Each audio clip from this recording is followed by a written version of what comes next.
औज़ुबिल्लाहिमिनश्शैतानिर्रजीम बिस्मिल्लाहिर्रहमानिर्रहीम। वीवर्स अस्सलामु अलैकुम। वीवर्स, मैं हूं आपका मेज़बान सैयद अहमद समी और आप देख रहे हैं सैयद अहमद समी यूट्यूब चैनल। वीवर्स, आज एक खुशखबरी भी है। वो खुशखबरी ये है कि कोरोना वायरस की वैक्सीन जो है, जो चाइना बना रहा है, और वैसे तो इंग्लैंड भी बना रहा है जिसे बरतानिया कहते हैं, और अमेरिका भी बना रहा है, लेकिन चाइना ने 5 लाख वैक्सीन की जो डोज़ हैं वो इस महीने के एंड तक पाकिस्तान के हवाले कर देगा। और पाकिस्तान को मज़ीद भी जितनी वैक्सीन चाहिए वो चाइना ने कहा है कि हम आपको देंगे तरजीही बुनियादों पे। और पाकिस्तान की जो तकरीबन मेरा ख्याल है डिमांड है वो 1 मिलियन के करीब है। 1 मिलियन के करीब इन्होंने बताया था कि हमें ये वैक्सीन चाहिए होगी, और जिसमें से 5 लाख तो वो इस महीने के एंड तक आ जाएगी। और दूसरा यह कि हुकूमत पाकिस्तान ने ऐलान किया है कि कोरोना की वैक्सीन जो है वो लोगों को मुफ्त लगाई जाएगी। तो ये एक बहुत बड़ा इक़दाम है जो हुकूमत की जानिब से किया गया है। नहीं तो ये बहुत महंगी वैक्सीन है, और अभी तो ये जिसे कहते हैं कि आम भी नहीं है, तो आप इससे अंदाज़ा लगा सकते हैं। दूसरी बात, मैं आपको ये बताऊं कि पीडीएम का जो गुब्बारा है उसमें से हवा क्या निकलनी थी वो फट चुका है। यानी कि आज मौलाना फजलुर रहमान ने कराची में एक रैली निकाली जिसका वो था कि उन्वान कह लें या आप उसका मकसद कह लें या उसका जो बयानिया था वो ये था कि जनाब इसराइल नामंजूर। तो खैर उसके अंदर उनको अंदाज़ा लग गया, क्योंकि आज मरियम बीवी भी स्लिप मार गई कि वो भी उस रैली में शामिल नहीं हुई। और जिसे कहते हैं कि बिलावल तो वैसे ही आपको पता है कि मौलाना फजलुर रहमान को इस्तेमाल करके तो वो तो साइड लाइन हो गए हैं।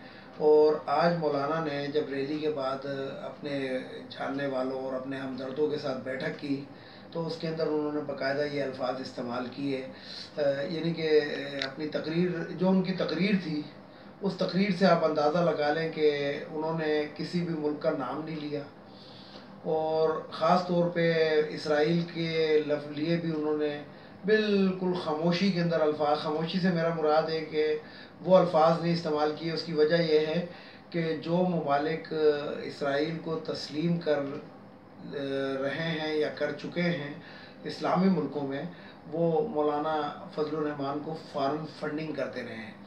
और जो एक इत्तला ये भी है, वैसे तो इनकी अपनी पार्टी के लोगों ने भी बता दिया है कि मौलाना फजलुर रहमान को फ़ौरन फंडिंग होती रही है। तो उसके अंदर जो आपका लिबिया है, हमारा मतलब इस्लामी बरादर इस्लामी मुल्क लिबिया और मुत्तहदा अरब अमारात बहुत ज़्यादा फंडिंग करते रहे मौलाना फजलुर रहमान को। तो वैसे तो कल आपको मालूम ही है कि जब इन्होंने निकाली थी वो उसके इलेक्शन कमीशन के सामने जो धरना दिया था इन्होंने, या वो जो पावर शो जिसको मैंने पुअर पावर शो का खिताब दिया था, तो पुअर पावर शो के अंदर याददाश्त भी इन्होंने नहीं पेश की। यानी कि याददाश्त की वैल्यू कुछ और होती है, दरख्वास्त की वैल्यू कुछ और होती है, और सुमोटो की जो होती है कि अहमियत कुछ और होती है। तो इन्होंने याददाश्त उसमें पेश नहीं की, और दूसरे दिन जो पीडीएम के ये लंडे का रस्तू था और एक दो बंदे और थे, ये इन्होंने जाके एक दरख्वास्त पेश की। तो दरख्वास्त होती है, दरख्वास्त के ऊपर, दरख्वास्त का मतलब होता है कि इसको देख लें, तो वो तो फिर उनकी मर्ज़ी होती है कि देखें या ना देखें। लेकिन इलेक्शन कमीशन ऑफ पाकिस्तान ने बहरहाल इमरान खान साहब ने जो पेशकश की थी कि ओपन इसका ट्रायल करें और तमाम जो पार्टियों के सरबराह हैं इनको बुलाएं और आवाम के सामने, तो उन इलेक्शन कमीशन ने ये जो तजवीज़ थी वो मुस्तरद कर दी। उन्होंने ये हसाइस नौयत का मामला होता है और इसकी सरेआम जो होती है वो नहीं की जाती। बहरहाल उन्होंने 19 सियासी जमातों से रिकॉर्ड तलब कर लिया है, क्योंकि उनके पास इलेक्शन कमीशन के पास जो है वो हर एक के ख़िलाफ़ सबूत मौजूद है, लेकिन उन्होंने इनसे तलब कर लिया है। और वो जो फॉरेन फंडिंग के हवाले से जो केस लेके गए थे साहब जो थे, वो भी कुलाटी मार चुके हैं। बहरहाल जो उसके अंदर जो सिक्योरिटी कमेटी जो बनी थी, उन्होंने कहा जनाब हमें कोई माने या ना माने, हम अपना काम मुकम्मल करके अपनी तमाम चीज़ें जो हैं वो इलेक्शन कमीशन के हवाले कर देंगे, जिससे पता लगेगा कि क्या चीज़ है और क्या नहीं है। अच्छा, अब यहाँ पे व्यूअर्स आते हैं पीडीएम के उस जलसे की जानिब कराची के। तो वो जो था उसके अंदर भी अवाम, जिसे कहते हैं कि अवाम ने तो इनसे बेजारी का अलल ऐलान कर दिया है। यानी कि इससे अंदाज़ा लगाएं कि इस्लामाबाद के अंदर तो चंद हज़ार भी ये ना जमा कर सके। यानी कि चंद हज़ार से मेरी मुराद है कि कम अज़ कम 4 फिगर को भी नहीं टच कर सके, वो 3 फिगर के अंदर ही रहा। यानी कि जैसे 3 फिगर का मतलब कि 3000 या 2500 या 4000 भी लगा ले तो बहरहाल वो 10,000 को टच नहीं कर सके। तो बात यह है कि इमरान खान की हुकूमत को पीडीएम से कोई ख़तरा नहीं है।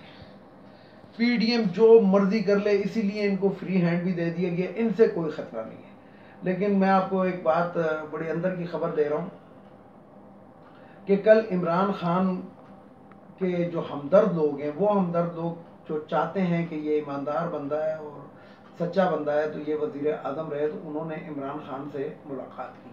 और मुलाकात के अंदर इमरान खान साहब को उन्होंने कहा कि जनाब पीडीएम आपका कुछ भी नहीं बिगाड़ सकती, और पीडीएम जिसे कहते हैं कि उसको अवाम ने इन तमाम लोगों को, पीपल्स पार्टी हो गई, नून लीग हो गई और फजलुर रहमान हो गया, इनको मुस्तरद कर दिया है।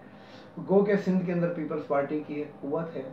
तो लेकिन बहरहाल उन्होंने बताया कि जनाब पंजाब के लेवल पे और सूबे सरहद के खैबर पख्तूनख्वा, बलूचिस्तान और पंजाब और इस्लामाबाद के लेवल के ऊपर लोगों ने इनको मुस्तरद कर दिया। लेकिन आपकी हुकूमत को अगर जिसे कहते हैं कि बेशक 2023 तक तो आप हुकूमत करेंगे, इस पर तो कोई शक ही नहीं रहा, लेकिन 2023 में जब आप इलेक्शन में जाएंगे तो आपको नुकसान आप लोगों से खुद है कि हर चीज़ महंगी, हर चीज़ जिसे कहते हैं कि आवाम की चीखें निकल रही हैं। तो इस पे इमरान खान साहब ने बाकायदा उन लोगों को बताया कि इंशाल्लाह मैं इसके ऊपर अब काम शुरू कर दूंगा, और मैं अपनी काबीना को और ये जो प्राइस कंट्रोल कमेटियां हैं इनको अभी मैं बहुत स्पीड से मुतहरिक करूंगा, और वाकई जो मैंने वादा किया है कि 2 नहीं 1 पाकिस्तान, तो इंशाल्लाह 1 पाकिस्तान नज़र आएगा कि बनना शुरू हो गया है। तो दूसरी चीज़ ये है कि देखें ना व्यूवर्स, रोज़ाना ये जो हमारे हुकूमती वज़रा और ये जो मुशीर हैं ये आके बैठ जाते हैं टीवी पे और ये बातें करते हैं कि जनाब फ़लाने के ख़िलाफ़ इतना है, फ़लाने ने इतना किक बैक किया हुआ है, फ़लाने ने, लेकिन अभी तक ये रिकवरी नज़र नहीं आ रही। तो या कोई ऐसा जिसे कहते हैं कि कानून के अंदर कोई वो लाया जाए कि जिससे ये रिकवर हो, और जो रिकवर हो वो आवाम के सामने वो चीज़ लाई जाए कि देखें जी हमने इनसे रिकवर किया, बाकायदा पता लगना चाहिए। यानी कि जिसे कहते हैं कि वैसे तो डिक्लेयर्ड हो चुका है कि तमाम के तमाम जो हैं हमाम में नंगे निकले, और इन्होंने जितनी करप्शन और किक बैक्स की हुई हैं वो तो उसी वजह से तो अवाम इनको मुस्तरद कर रहे हैं और अवाम इनके जल से जुलूसों में नहीं आ रहे। लेकिन अब बहरहाल रिकवरी का टाइम शुरू हो जाना चाहिए, क्योंकि 2.5 साल रह गए हैं और 2.5 साल के अंदर अपने वादे जो इमरान खान ने किए हैं वो पूरे करने चाहिए और पूरे होते हुए लोगों को नज़र आने चाहिए। तो ये कुछ बातें थी व्यूअर्स, ये मैंने आपसे करनी थी और आपको बतानी थी। तो इसके अंदर मैं एक बात ज़रा और भी कहूँ कि ये जो जिसे कहते हैं कि पीडीएम के जो कुछ लोग हैं जिनका मैं नाम बाकायदा लेता हूँ, एक वो लंडे का रस्तू है, एक तलाल चौधरी है, ये जितने भी लोग हैं, कल आप ने इनकी बातें वो की होंगी कि यानी कि जो इन्होंने मीडिया के ऊपर आके बातें की कि जनाब फॉरेन फंडिंग का केस फलाना है ढिमकाना है और इसके अंदर ये हो जाएगा और इसके अंदर तो ये है। और तो बात ये है कि फॉरेन फंडिंग का केस तो वज़ीर आज़म तो ख़ुद कहते हैं कि जनाब इसको ओपन करें। अगर चलो ठीक है, अगर इलेक्शन कमीशन की कोई वो है ओपन नहीं कर रहे तो आप लोग भी अपने ज़ाहिर करें, और जो सबूत उनके पास हैंगे फिर आप भाग क्यों रहें, रसीदें आप भी दिखाएं, रसीदें उनसे भी तलब करें, और जो भी कसूरवार है और जिसने भी गलत किस्म की फंडिंग की है उसके ऊपर तो बैन लगना चाहिए, भले वो पीपल्स पार्टी हो, भले वो पीटीआई हो, भले वो नून लीग हो, भले वो फजलुर रहमान का ग्रुप हो। तो बात यह है कि लिए तो सबने हैं। अब इसके अंदर फ़र्क क्या है, ये जो है इलेक्शन कमीशन की जो सिक्योरिटी कमेटी है वो इंशाल्लाह इसके ऊपर अपनी तजावीज़ दे देगी कि किसने कितना लिया और किस तरीके से लिया। तो व्यूवर्स, ये कुछ बातें थी जो मैंने आपको बतानी थी और मैंने आपसे शेयर करनी थी। और इसके अंदर एक और बात भी मैं आपको बताता चलूँ कि अमेरिका में नई हुकूमत कायम हो चुकी है। जो बाइडेन साहब जो हैं वो सदर बन गए अमेरिका के। एक दुनिया का ताकतवर तरीन सदर ये कहलाता है। वो अपने साथ एक पूरी टीम भी लेकर आए हैं। और लेकिन दूसरी तरफ जो सबूतोश होने वाले सदर हैंगे उनके ऊपर और उनकी काबीना के ऊपर चाइना ने नापसंदीदा शख्सियत करार दे के नापसंदीदा शख्सियात करार दे के चाइना और चाइना के ज़ेर असर जो ममालिक हैं उनके दाखिले के ऊपर पाबंदी लगा दी। और जिसे कहते हैं कि इंतहाई सख्त इकदाम उठाया ये, क्योंकि उन्होंने कहा कि जनाब ये झूठे लोग थे और इन्होंने फजूल में प्रोपेगेंडे करते थे और दुनिया को एक तबाही के दहाने के ऊपर ले जाने के अंदर इनका हाथ है। और जिसे कहते हैं कि कोरोना की तबाहकारियों के अंदर भी जिसके अंदर सेफ्टी ना करना में भी इनका हाथ है। तो इसलिए उन्होंने उनके ऊपर पाबंदी लगा दी। जो बाइडेन साहब हैं आए हैं, जो नए सदर हैं, उन्होंने जिसे कहते हैं कि नई पॉलिसियों का ऐलान कर दिया। 15 हुक्मनामे उन्होंने जारी कर दिए और 15 हुक्मनामों में से एक हुक्मनामा जो था वो ये भी था, जो जिन मुसलमान मुल्कों पे कुछ पे पाबंदी लगाई थी अमेरिकी साबका सदर ने कि वो अमेरिका के अंदर नहीं आ सकते, तो वो पाबंदी भी उठा ली गई है। और उसके अलावा जो पाकिस्तान के बारे में जो उन्होंने बयान दिया है कि पाकिस्तान की फ़ौज जो है वो हमारी ज़रूरत है और फ़ौजी मुआहदे हम बहाल कर देंगे और दोबारा उनको वो कर देंगे, तो ये एक पाकिस्तान के लिए अच्छी और खुशानंद खबर है। तो बहरहाल देखें, अभी तो उनको 2 दिन हुए हैं अपना हलफ उठाए हुए। 2 दिन के बाद क्या होता है, यानी कि जैसे कहते हैं कि कहाँ तक बेल जो है ये मुंडे चढ़ती है। लेकिन नज़र ये आ रहा है कि अब पाकिस्तान के और अमेरिका के जो ताल्लुकात में सदमोहरी थी वो इंशाल्लाह ख़त्म हो जाएगी। और एक अहम खबर ये मैंने आखिर में इसलिए बचा कर रखी हुई थी कि ये मैं आपको बताऊं। पहले पाकिस्तान जो था ना, उसको ये अरबी जो थे, पाकिस्तान हमारे मुल्क को ये अरबी जो थे ना, ये एक ऐसी नज़र से देखते थे कि जैसे ये कोई अछूत लोग हों। और अरबी जो थे ये अपने आप को बहुत ही, यानी कि ये मुत्तहिदा अरब अमारात हो गया, सऊदी अरब हो गया, बहरीन हो गया, कतर हो गया, ये लोग हमें एक ऐसी नज़रों से देखते थे। लेकिन इमरान खान ने बहरहाल वो लेबल हटाने के बाद जिसे कहते हैं कि उस मुकाम पे खड़ा कर दिया कि इज़्ज़त करोगे तो हम इज़्ज़त देंगे, नहीं तो हम इज़्ज़त नहीं देंगे। उसका मुंह बोलता सबूत यह है कि बड़ी खामोशी के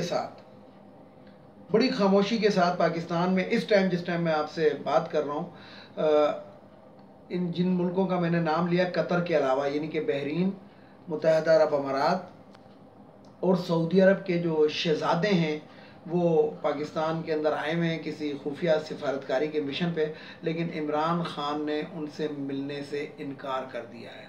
उसकी वजह यह है कि जो शाह सुलेमान हैं उन्होंने फौरी तौर पे इन लोगों को कहा है कि जनाब पाकिस्तान को राज़ी करें और पाकिस्तान के बग़ैर जिसे कहते हैं कि हम रह नहीं सकते, हमारी बका का सवाल जो है वो पाकिस्तान के साथ मुंसलिक है। लेकिन फ़िलहाल जब तक मैं आपसे मुखातिब हूँ, इस टाइम तक इमरान खान ने उनसे मिलने से इनकार कर दिया है। और शहज़ादे जो हैं वो बदस्तूर पाकिस्तान के अंदर मौजूद हैं और वो बड़ी कोशिश कर रहे हैं कि इमरान खान से मुलाकात हो जाए। लेकिन इमरान खान ने फ़िलहाल अभी तक, जिस टाइम मैं आपसे मुखातिब हूँ, फिर एक बार कह रहा हूँ कि तकरीबन 9 बजने वाले हैं, 9 बजे तक इमरान खान साहब ने उनसे मिलने से इनकार कर दिया। वीडियो को लाइक करें, शेयर करें, सब्सक्राइब करें, बेल आइकन के बटन को ज़रूर दबाएं ताकि मेरी नेक्स्ट वीडियो आपको मिल सके। और चलते चलते आखिर में वही 2 जुमले जो मैं हर दफ़ा कहता हूँ, एक तो इन अफगानियों को इस मुल्क से अब चला जाना चाहिए, हमारे मुल्क से, पाकिस्तान से, क्योंकि अब हम इनका मज़ीद बोझ बर्दाश्त नहीं कर सकते। और ये जो ख़वातीन की मखसूस नशस्तें हैं कौमी असम्बली, सूबाई असम्बली और सेनेट के अंदर, ये ख़त्म होनी चाहिए। इसलिए कि अब पाकिस्तान जो है ये 40% एक्स्ट्रा बोझ क्यों उठाए। यानी कि हम हर चीज़ के अंदर कहते हैं कि सादगी सादगी सादगी, और हमारे वज़ीर आज़म का भी यही वो है कि जनाब सादगी और अपने ऊपर ख़र्चे कम करें, तो ये पार्लियामेंट में से भी ये 40% ख़र्चा जो है ये कम हो जाएगा, जो आवाम के फलाह व बहबूद के काम आएगा। तो व्यूवर्स, इसके साथ ही इजाज़त चाहता हूँ तमाम देखने वालों को, सुनने वालों को। अल्लाह हाफिज़। और आखिर में वही नारा, पाकिस्तान जिंदाबाद, पाक फौज पाइंदाबाद।